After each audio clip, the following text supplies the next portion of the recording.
Salam hacılar, niyə bəzi yaxşı insanlar çətinlik çəkir, bəzi insanlar rahat yaşayır? Ümumiyyətlə, çətinliksiz həyat yoxdur.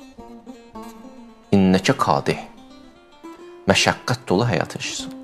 Ola bilər sənə çətin görünən ona asan görünən sənə çətin olur. Yəni, sənin üçün bu məsələ çətindir. Onun durduğu yerdə elə çətinliklər var ki, bəlkə sən bilmirsən. Sən xəbərin yoxdur. Bütün çətinliklər hamıya şamildir, müəyyən bir kəsimə aiddir. Ona görə biz burada ilişib qalmayaq. Ümumiyyətlə, mən bir də tövsiyə edirəm sizə. İnsan yalnız gözü olmayanlara, əlində olmayanlara baxsın.